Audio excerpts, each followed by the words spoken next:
From 89.7 WUWM, Milwaukee's NPR, this is Lake Effect. I'm Audrey Nowakowski. Today, we'll explore the impact of the Trump administration's USAID freeze on work being done here in Wisconsin. Then, from historical to horror, we'll share movies to watch in honor of Black History Month. I chose this film because I think it is very prescient with today in the sense that there are a lot of people who kind of doubt the validity of things like DEI and affirmative action and just sort of like Black people's contributions to this country and the world even.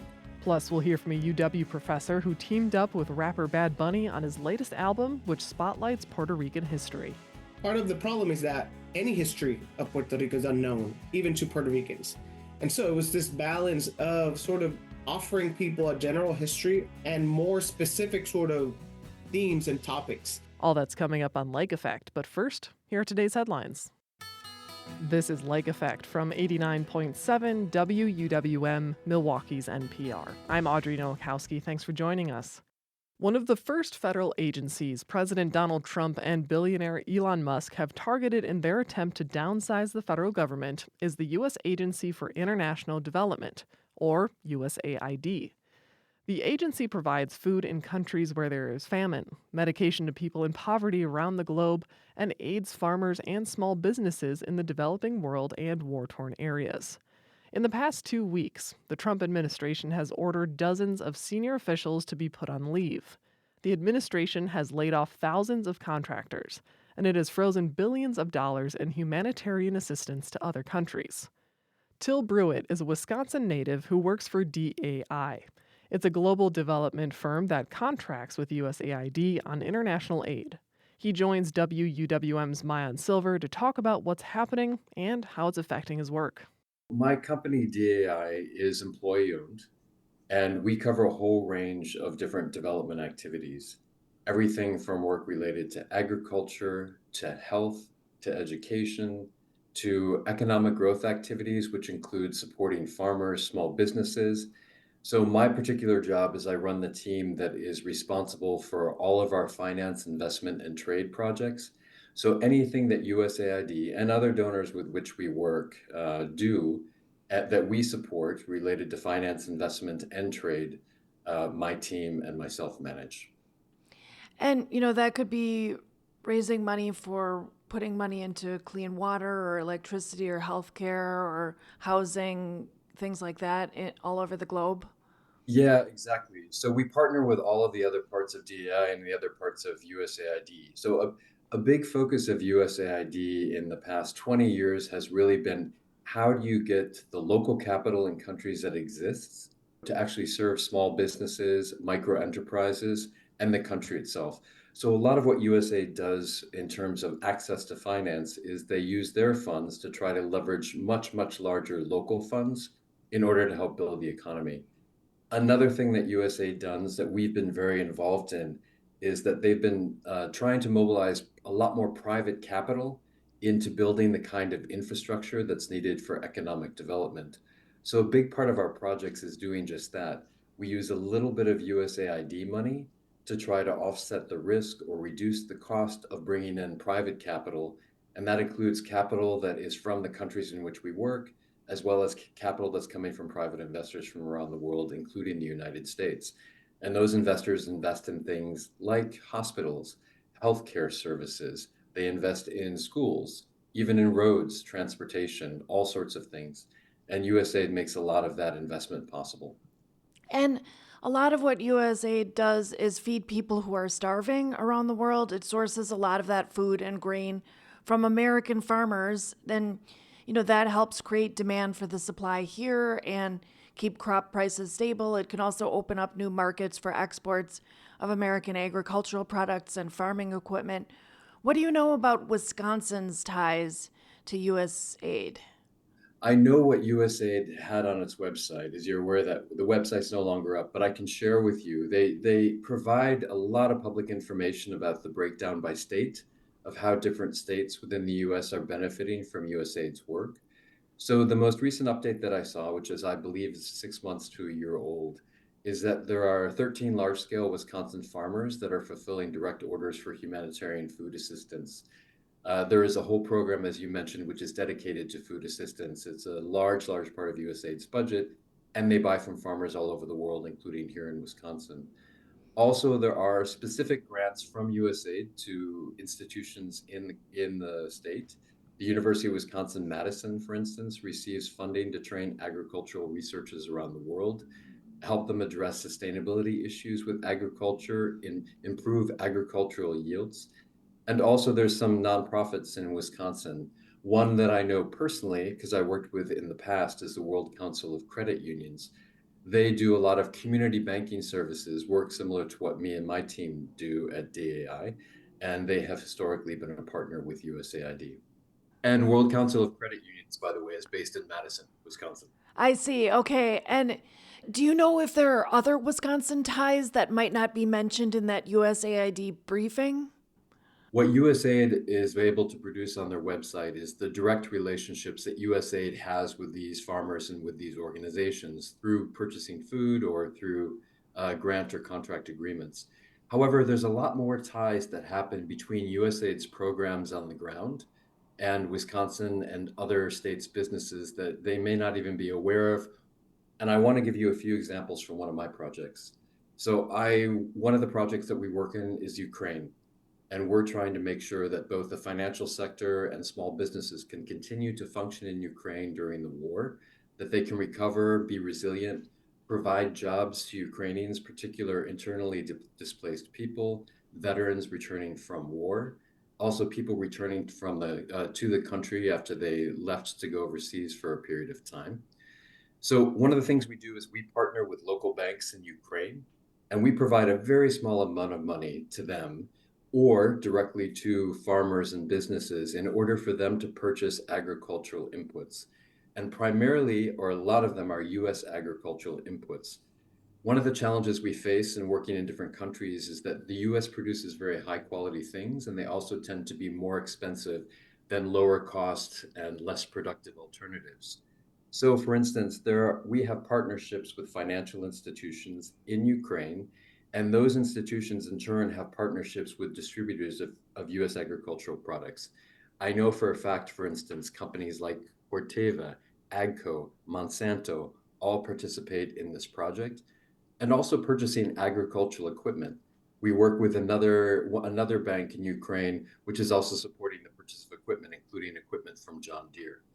So that's the people, we may not always be able to perfectly or accurately count the kind of support that's actually coming back to the United States through USAID, but it's happening in many ways, not just at the top level with those direct relationships. And some of those companies you mentioned could have ties with farmers in Wisconsin. Yeah, absolutely. Absolutely. In fact, some of the seeds that are being purchased, maybe they're being grown here. Maybe the lab that is helping to create them or perfect them is here. So those could definitely be also links to Wisconsin. You're listening to Lake Effect. I'm WEWM's Maayan Silver, speaking with Till Brewitt of DAI, a global development firm that contracts with USAID on international aid. He's based in Madison. Okay, so Till, on his first day in office, President Donald Trump implemented a 90-day freeze on foreign assistance. 4 days later, his administration shut down thousands of programs around the world and forced furloughs and layoffs. There have been some lawsuits, but how has the Trump administration and their orders affected you and your company? Yeah, thank you for asking that question. It's been a whirlwind of a week, and I can say for myself and my colleagues, our heads are still spinning. I personally was furloughed a week ago, and I'll explain why. There are some broad-reaching consequences to what happened. As you mentioned, after the inauguration, the president issued an executive order halting all foreign assistance. I was sitting in Ukraine at the time when this happened, and I was working with one of our USAID projects. I was informed of this by one of my Ukrainian staff. We saw it come out in the news. So we contacted our colleagues at USAID, and they were also just learning of it from the news. So there was a lot of confusion as to what it meant. Second, then, as you mentioned, there was a stop work order issued at the end of the week. And a stop work order doesn't necessarily mean cancellation, but it literally means we want our projects out there to cease work. Stop work orders are used within USAID, but usually they're used in exceptional circumstances. For instance, if there's a serious problem with a program, or if there's a serious problem with a particular country and USAID wants to or needs to cancel its projects in that country, withdraw staff, or because of some type of political or military difficulty. It's never been used in such a broad-based way across all programs. And there was a lot of confusion on the ground in Ukraine. Even the USAID mission wasn't exactly sure how to fully implement the stop work order because they're not used that frequently. Also, because there are some differences between different types of stop work orders. But I want to talk a little bit about the consequences because I mentioned myself being furloughed, and you mentioned the many layoffs of American workers in the United States. So the result of these actions has had some very short-term consequences, some short-term, some medium-term, and some long-term. And the very short-term ones are the ones I want to focus on because it's what we need to resolve the most quickly. That is that the US government hasn't released payments due since the inauguration. So all of the work that was done that is not contested, that was invoiced and sent off to USAID by contractors and by NGOs prior to January 20th, a lot of that work hasn't been paid. In some cases, these are invoices due back since early December. So as a result, a lot of the organizations that work with USAID are having significant cash flow shortages. I know that my company alone, DAI, has $100 million in past due invoices. So we are basically at present floating the US government $100 million because we do the work first and then we get reimbursed later. That is the main reason why people in the United States at this very moment are losing their jobs, because all of the companies and vendors that work for USAID haven't been paid and we don't have the cash flow. So that's our first problem. The second problem has to do with the stop work order. So with the stop work order, technically under stop work orders, our projects in the field are allowed to do some basic things. For instance, they're allowed to keep their staff in place and they're allowed to basically keep the lights on. We can't do new activities. We're supposed to cease operations with our existing partners until we receive further instructions from USAID. That's fine, and that's exactly what almost all the firms that work with USAID are doing. But there's a couple problems. The first problem is that because we haven't received payment for things that were due before January 20th, there's not a lot of faith that we're actually going to be reimbursed for maintaining staff in the field and maintaining and having paying for our basic expenses for our projects overseas. And so right now, the companies are being very careful about trying to maintain the level of staff necessary so that when the stop work order is over, we can resume work. But at the same time, we neither have the cash nor necessarily the security that we're actually going to get paid for that. So the stop work order period that is 90 days, I think that's also very crucial because we just want to make sure that the US government lives up to its commitments to repay us for the expenses that we can incur during that period, and also that they make the decisions around which programs they wish to keep and which programs they wish to cancel in a transparent fashion. So you've just talked about some of the shorter term struggles with this situation. What are you looking at in terms of the longer term impacts of Trump and Musk's approaches to this work? Yeah, I worry about the long-term impacts. So first, we don't know what's going to be left after 90 days. So I think all of us want to believe Secretary Rubio when he says that they're going to be reviewing these programs one by one and determine which ones will stay and which ones will go. And I do know from my colleagues who are still working that in fact they've been providing information on how these different projects serve the America First agenda. So I have to trust that there is a process there. However, at the same time, I see that they're suggesting removing some 80% of USAID staff, which suggests it's going to be very difficult to actually maintain any of those projects going forward when you're removing the necessary staff to manage those contracts with us. So I think a lot of us are very confused as to what's actually going to be left after 90 days. And I think there's going to be a huge impact in the countries where we work. You've heard a lot of stories on the press about what could happen in terms of healthcare, about immunizations, about life-saving medications. But there are other relationships we have out there that we're going to damage too. For instance, I talked about some of the financial institutions we're working with in Ukraine in order to finance farmers to purchase American goods.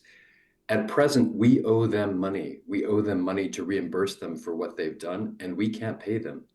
What happens if the US government stops that particular program and suddenly we aren't paying these local institutions?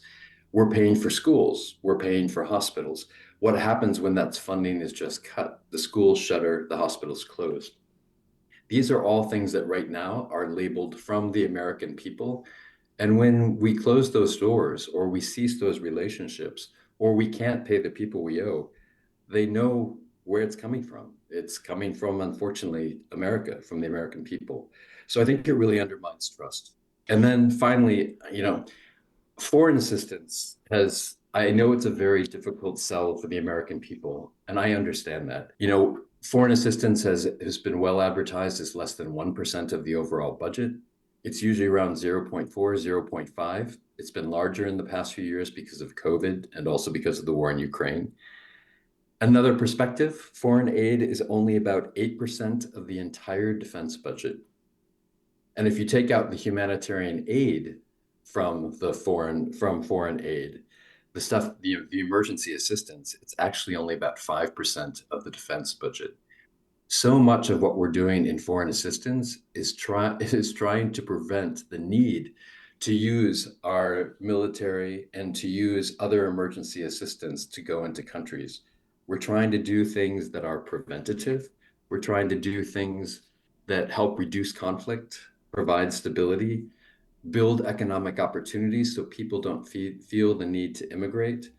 And also, working in those countries helps us counter the influence of China and Russia because we're connecting businesses in the United States with businesses in these countries to provide them an alternative to working with China or Russia.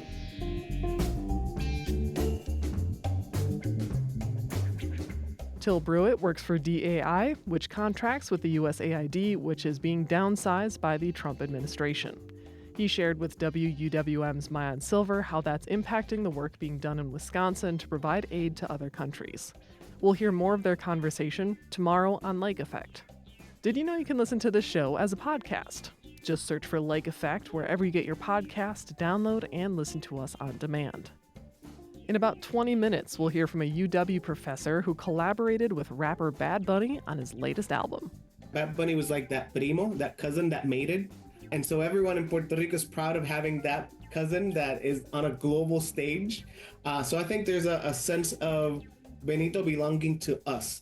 But first, Milwaukee Film's Black Lens programmer joins us to share what films they selected in honor of Black History Month. Keep listening to Lake Effect on WUWM.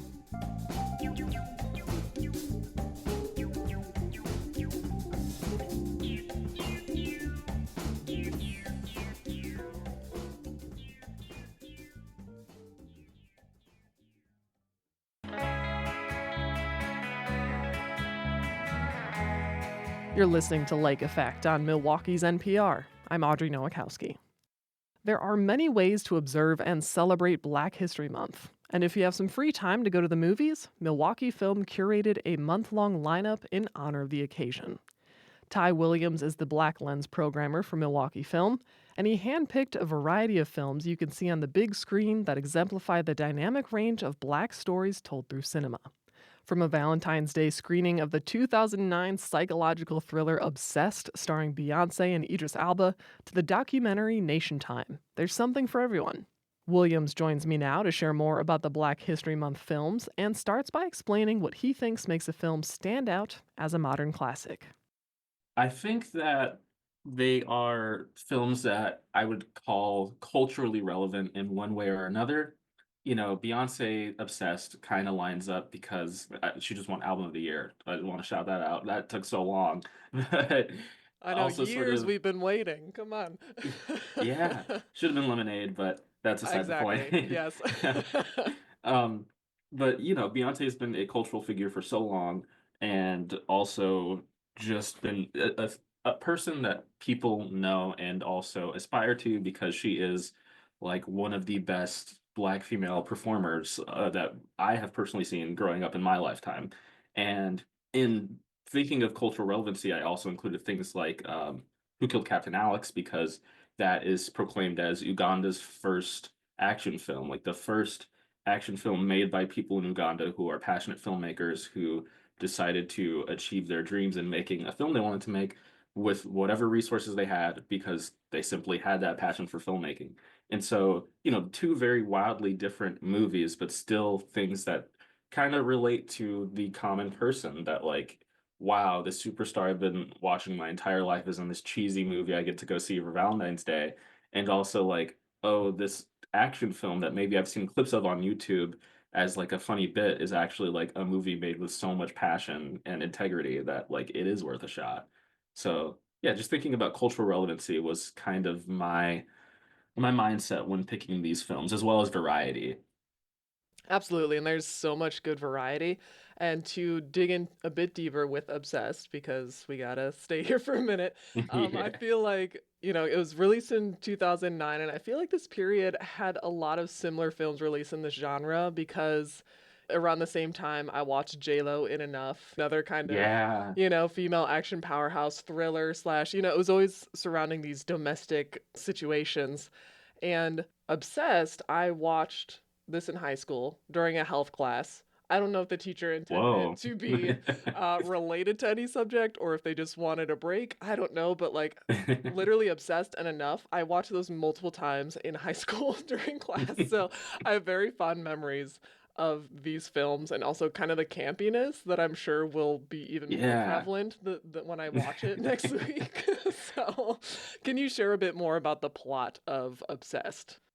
Yes. So Beyonce is kind of a stay-at-home mom taking care of her kid, and Idris Elba is a big businessman working for some company that does something, but he's a businessman. And he has a coworker who is sort of, pretty attracted to him and is kind of trying to persuade him into, having an affair. But Idris Elba, being the good, clean-cut man he is like, no, I don't know. I've got a wife at home. I've got kids. I don't really, I'm not really into that. I love Beyonce, but it sort of dips into this femme fatale genre where she's going to get what she wants. And so she kind of sets up all these situations to make it seem like Idris Elba is cheating and kind of laying the groundwork to steal Beyonce's man away from her. And then Beyonce catches wind of this, and from there you get just a bunch of crazy drama, crazy action. I don't want to spoil it, but it is worth seeing that like ending set piece of the fight in the house. Absolutely. I was just going to mention the fight in the house where everything escalates. Yeah, so we definitely endorse seeing Obsessed on Valentine's Day. You also mentioned Who Killed Captain Alex, and it was considered to be Uganda's first action movie. So when did you first discover this film for yourself? Because it was kind of a hidden cult classic. Yeah, so I watch a lot of movies, a lot of movies. Genre doesn't really matter to me. I kind of am in the wheelhouse of everything. And there was a very long period of time where I watched bad movies, like movies that were just kind of cheesy, kind of interesting to watch on their own. And there was one called 2016 that's kind of filmed in the same vein as Who Killed Captain Alex. And it's just one of those movies where there's a lot of green screen effects and everything. And you're like, oh, haha, like they used a cheap green screen effect. And then I found Who Killed Captain Alex, and then kind of looked into it a little bit more and watched a few interviews or read a few interviews or whatever, and just the way they talk about making this movie, it wasn't like sometimes you get a bad film by a director who's kind of, for lack of a better word, a little bit delusional, but this was somebody who said like, no, this isn't a bad movie. This is a good movie because I wanted to make this and I made it. Like nobody stopped me. That it was seen as though like I was not going to be able to do this because I didn't have the equipment, didn't have the right camera, et cetera, but still made it happen. And really, as a film lover, like that is what film is about, is that for the love of film, you will make things happen. You will make sure that your vision is seen and heard, regardless of what people think about it or what people may perceive it as on a first viewing. Also speaks to the integrity of just like Black culture and perseverance, also, of just so many different Black people throughout history whose ideas were considered unconventional, who still kind of said, like, I don't care, you're going to get it at some point. So that's why I wanted to honor Who Killed Captain Alex because I don't know, I have a lot of respect for that film. And speaking of playing out the long game and you will see it no matter what, one film I'm excited that's included is Nation Time. It's a documentary by William Greaves. He was directed over, 100 documentaries, but originally this film was considered too militant for television at the time and was only shown in an edited 58-minute version. But this is the full 80-minute length documentary. Can you explain the significance of Nation Time? Yes, so Nation Time is a film where in real life there was a convention in Gary, Indiana in 1972, and lots of civil rights advocates and activists across the board all came together to this one convention center because they were tasked with answering the question of what is the Black agenda? And the film starts off with a few title cards that just kind of say like, this is what happened. Also, nobody came to a clear consensus. There was no answer. We didn't get an answer out of this. And then the film starts, which is pretty poignant to me because I think that a lot of what is being said with that is like, it doesn't matter if this question gets answered. It's not about finding a definitive answer to what the Black agenda is. It's about what so many different people of different backgrounds and different communities think through their lived experiences and how the Black agenda is viewed to them and just what the Black experience is to them as well.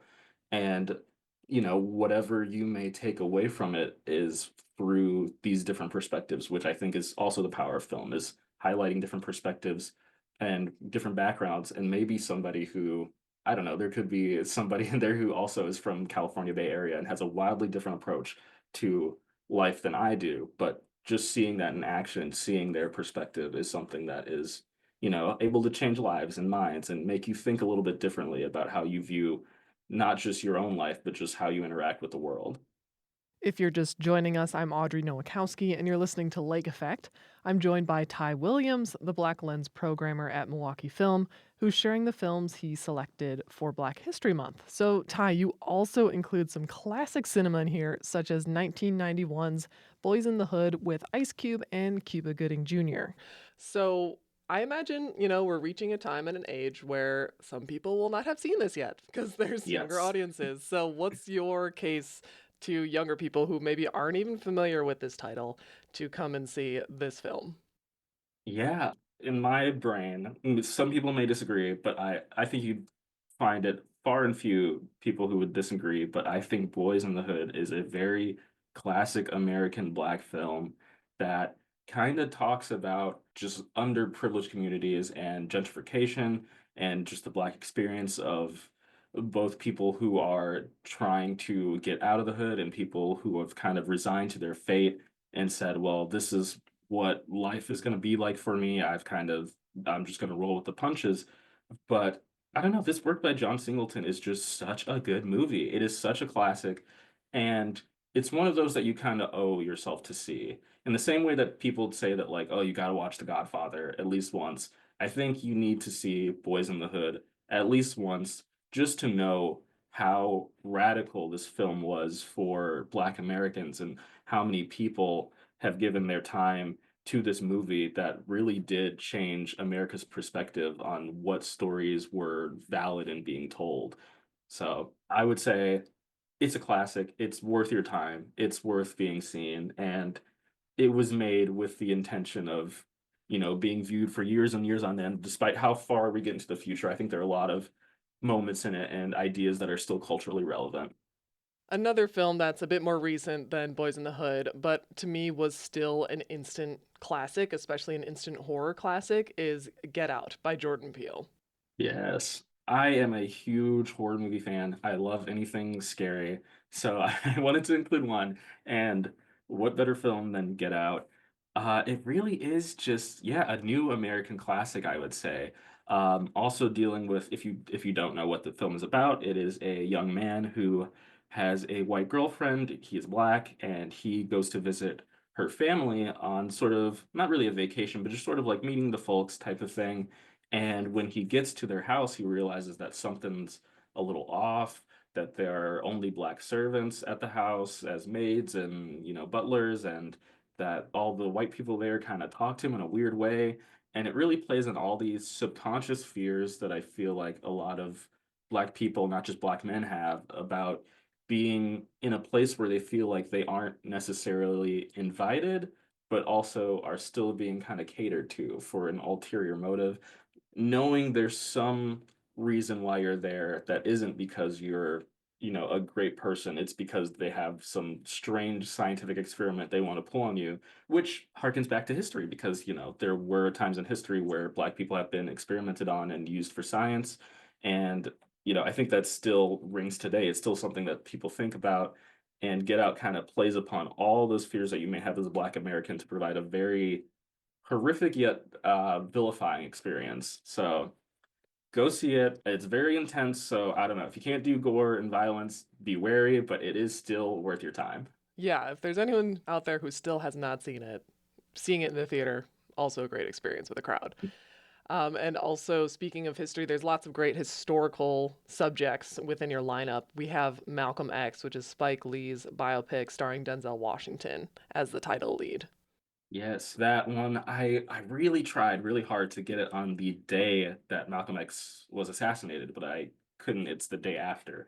But still, in thinking of Malcolm X, I think that there are a lot of people, myself included, who have kind of heard the story of Malcolm X so many times in their life, but also don't really, I'm not the hugest history buff, so I couldn't piece all the pieces together in my head. But I think this film does a good job of explaining the base story of who Malcolm X was and what he did, why it was so important, what his viewpoints were, and why he was so radical in his beliefs, or at least radical to so many people, not even just back then, but now even. And it's a great biopic. It's filmed really well. It's got great scenes, great actors. It's a Spike Lee joint. It's not the one that won him an Oscar, but it's still, I mean, it kind of should have. So, yeah, if you've never seen this movie, I would recommend it. And if you also are just someone who doesn't really know much about Malcolm X, then like now is your time, I would say, to really just watch a good film and brush up on that pretty integral history. Absolutely. And while we're speaking of Denzel, this is the film that did win him an Oscar. It's 1989's film Glory, and it also stars Morgan Freeman and Matthew Broderick as well. This is a film I think of fondly. Also watched it for the first time in an AP US history class. It was great. Went to Boston, saw the statue. Like there's all Whoa. these central memories for Glory for me. So can you explain what it is for anyone who's unfamiliar? Yeah, so Glory is about the first Black group of Union soldiers as volunteers who decided to basically, do the American thing and fight for their rights, fight for equality, and sort of the discrimination that they face being Black, not just from Confederate soldiers, but also their own Union members, people who didn't think that Black people had the right to fight for their humanity or that they weren't good enough or so on and so forth, and sort of just overcoming those odds. And I chose this film because I think it is very prescient with today in the sense that there are a lot of people who kind of doubt the validity of things like DEI and affirmative action and just sort of like Black people's contributions to this country and the world even. And this film kind of exemplifies like, hey, we've been here for a while. We've always fought for our rights. We've always fought to be seen as human. And that's not going to stop whether you believe in us or not, whether you believe that it's worth it or not. To me, to many Black people, it is. Even though this country has so many ways of putting us down, there's something about it being our home where we've lived and grown up, and the only place that that makes you want to fight for it and say, I want to see it be a better place. And that's really what Glory is about, is fighting to see your home become a better place. It's one of so many strong films in this lineup. And Ty, I want to thank you so much for joining me today to share more about all the films for Black History Month. Thank you so much for having me. It was a great conversation. I am very glad you had me on.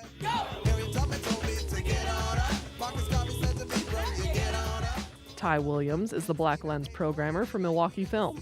He joined me to talk about the lineup for Black History Month, and you can find more information, including dates and showtimes, at wuwm.com.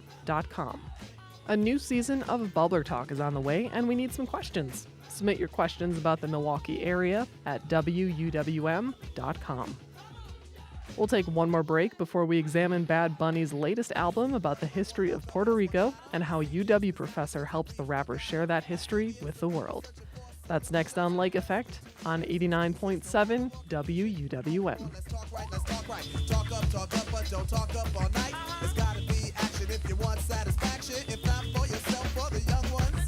The UN, the US, we can't allow ya to tell us a kid in the ghetto was not as important as kid in Bosnia. I ain't with it, just forget it. We can't even debate if you don't understand.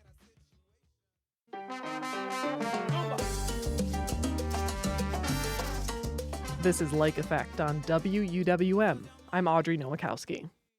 Global music superstar Bad Bunny's latest project, Debí Tirar Más Fotos, has received rave reviews, in part because of his weaving of Puerto Rico's history, politics, and the island's diaspora throughout the album.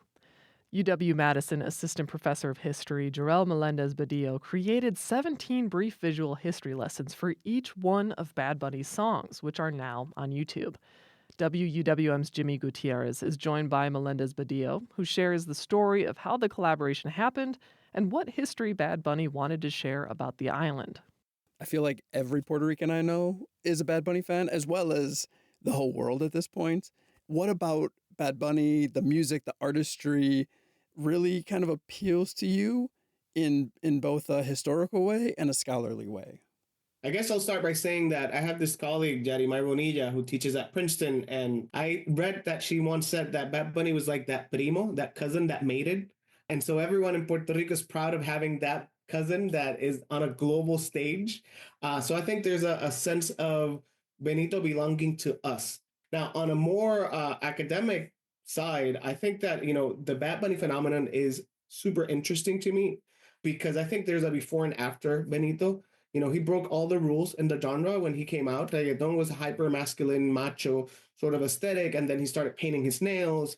He sort of queered reggaeton in a way. Also, he got to this global platform speaking Spanish and not losing that. So I think it's that Benito marks a turning point. In fact, my book, Puerto Rico National History, is a history of Puerto Rico from pre-Columbian times to Bad Bunny, because I think that the Bad Bunny phenomenon is so fascinating. And the book that I have a chapter on with Professor Santiago Ortiz is called The Bad Bunny Enigma. And it's a bunch of scholars just trying to grapple with this question that you just posed. What is it about Bad Bunny that is so fascinating, right? Right. And your work together covers 500 years of history, from pre-Columbian history to current day. And I want to kind of get into that collaborative process, because the end product, which you can see online, which is these kind of explainers of Puerto Rican history, little snapshots of Puerto Rican history on Bad Bunny's YouTube page. How did that all come together, and how did you all decide what history you would dig into? So the mandate was basically that they wanted history, or Benito wanted history to accompany the visualizers in YouTube. And so at first I thought it was niche sort of Puerto Rican history, unknown Puerto Rican history. But Benito came back and said, part of the problem is that any history of Puerto Rico is unknown, even to Puerto Ricans. And so it was this balance of sort of offering people a general history of the archipelago and its people and its diaspora, and more specific sort of themes and topics. And so I think that, for me, having written a history of Puerto Rico from pre-Columbian times to Bad Bunny in 200 pages or less prepared me to write 17 visualizers of short narratives. The first narrative, or the visualizer as they're called, that I would love to get into is the opening track on the album, which I'm guessing there's some significance there, Nueva York, which I'm looking at the numbers right now online, and we're in excess of 38 million. Will you ever write anything more popular as a history professor? Can I get you just to maybe read a little bit of it in Spanish and then translate a little bit of that in English, what the message is that you wanted to get across? Absolutely. So before I go into the lines, I just want to say that I really enjoyed that Benito put this song first in the record, because I think it's an homage to that diasporic Puerto Rican and Caribbean culture in the States and abroad. And so the record doesn't start in San Juan or in Manatí or Vega Baja. It starts in the most Caribbean place in the world, in Nueva York. Nueva York. And so the visualizer, the text, is called La Bandera Puertorriqueña 1895 a 1952. Luego de varios siglos de colonización española, comenzó a surgir un sentimiento.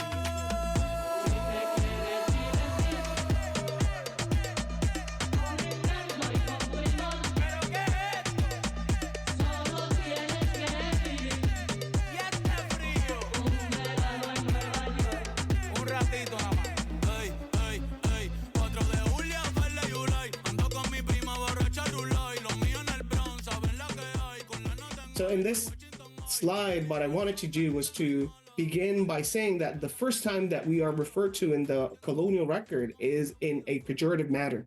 The Spanish colonial officers were calling us bastards, and how Puerto Ricans have always resignified the pejorative ways that people have addressed us, and also to talk a little bit about the Puerto Rican flag itself and how it was not created in Manatí, it was actually created in New York City. And so it tells the story of the Puerto Rican flag and how it was unveiled in 1895 at the Cuban Revolutionary Party's committee, which had a Puerto Rico section. And so it signified the combined struggle for independence of Cuba and Puerto Rico. And although it was later incorporated by the Puerto Rican government, it was illegal for some time to have the Puerto Rican flag. It has a revolutionary origin, and it has a diasporic origin as well. Mm-hmm. Okay, the next song I would love for us to get into is the actual album title track, Debí tirar más fotos, which there's also a short video as well. And this is not an original thought, but it was a thought that I had just listening to the album and watching these videos, is the evolution of him as an artist, the evolution of reggaeton, the incorporation of Afro-Caribbean instruments and sound. If we can get a breakdown here as well, that would be great. Absolutely. So I did not get to decide which text went with which song, but I think that the team did a wonderful and beautiful job merging them together. And one thing I'll say is that this particular slide was something that Benito wanted. He wanted something about the history of plena and bomba, which are these two Afro-Caribbean rhythms, and how they are the basis of reggaeton. De la plena y la bomba al reggaetón 1500 a 1990. La borinqueña, la canción que luego pasará. El perreo, la salsa, la bomba y la plana.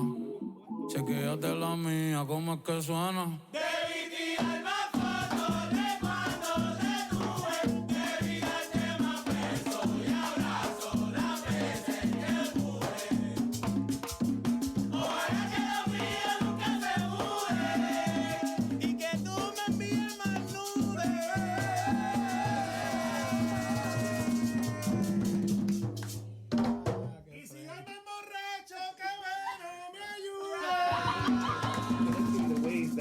Bomba and plena are two Afro-Caribbean rhythms that were understood as noise. They were actually police. People were arrested or fined for playing bomba and plena.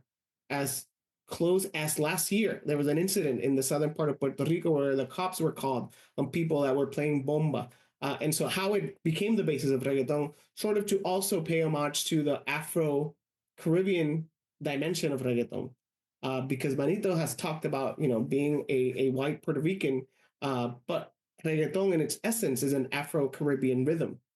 Okay, so the last song that I would love for you to break down for me is my favorite song in the album, the song that I've had on repeat for a month, Baile Inolvidable. I'm guessing it's more than just a heartbreak song or a longing song. So if you could do me the honor of breaking down what this song is going for and what the message is on the visualizers that are accompanying the music. Absolutely. So Baile Inolvidable, I think it's a great song because although salsa is in the record from the get-go and throughout the record, I think it was his attempt of playing around with the sounds of salsa while paying tribute to that music that basically raised a lot of us in Puerto Rico. And so in this particular slide, I was talking about the creation of the Commonwealth in Puerto Rico. Estas acciones aspiraban a tomar la atención internacional. Es en este contexto, tanto local como internacional, que el Congreso de los Estados Unidos aprobó la Ley 600, permitiendo a los puertorriqueños crear una nueva forma de gobierno. No te puedo olvidar, no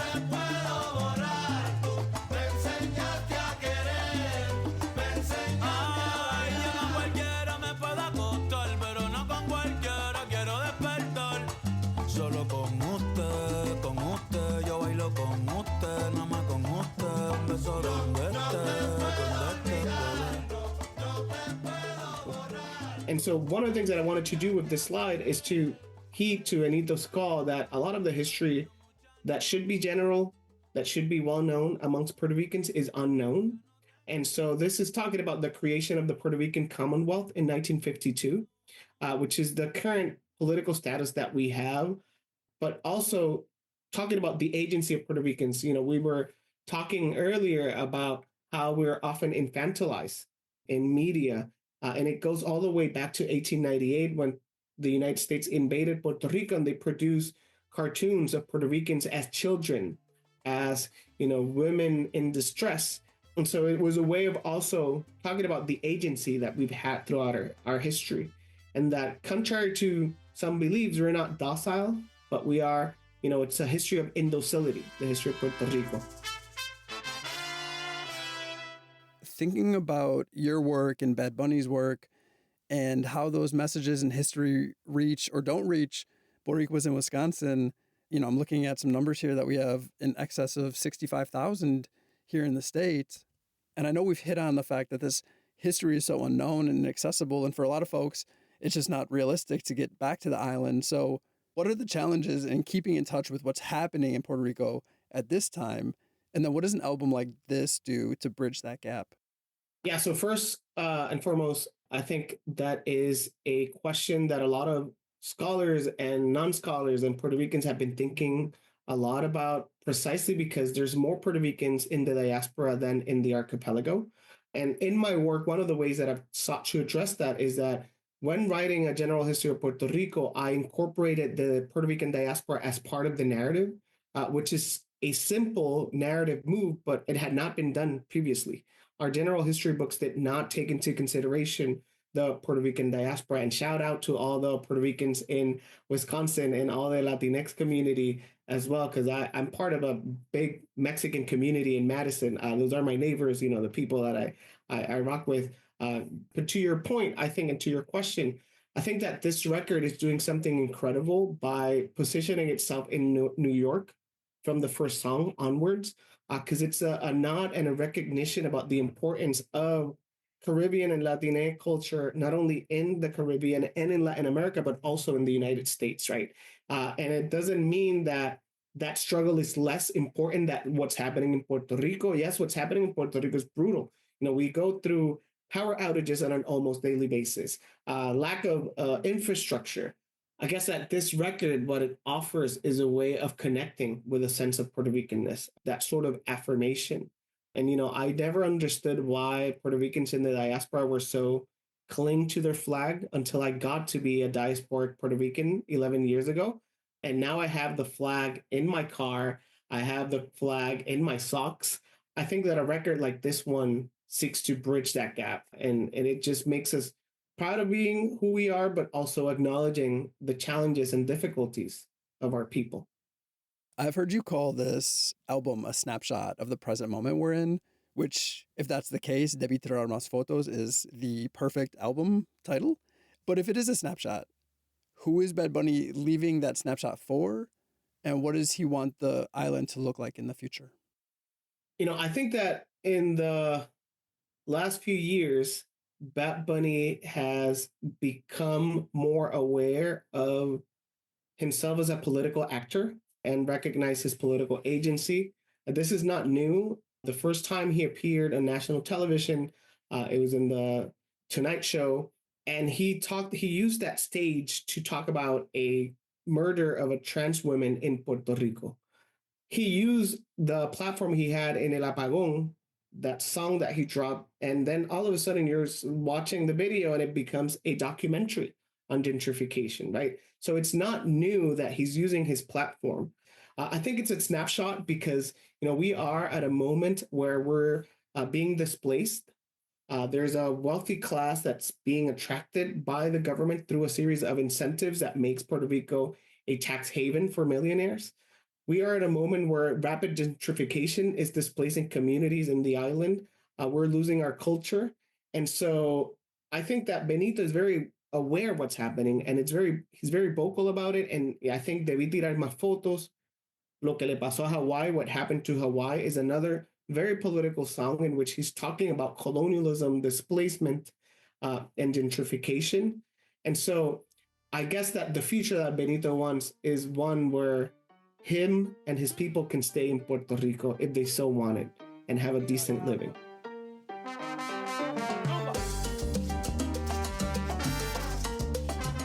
That was Jarrell Melendez-Badillo, a UW-Madison assistant professor of history and author of Puerto Rico, A National History.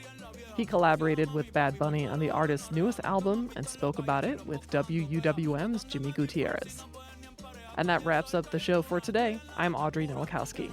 If you've missed any of Lake Effect this week, you can find all of our conversations at WUWM.com. If you'd like to take the show on the go, simply download the Lake Effect podcast wherever you listen to your podcasts. Tomorrow on Lake Effect, we'll learn about a dozen new state historical markers that will recognize some of the state's often overlooked history of unrepresented communities. Plus, we'll learn about the Pathfinder's Power of Paths board, which supports young people experiencing homelessness. Thank you so much for joining us today, right here on listener-supported 89.7 WUWM, Milwaukee's NPR.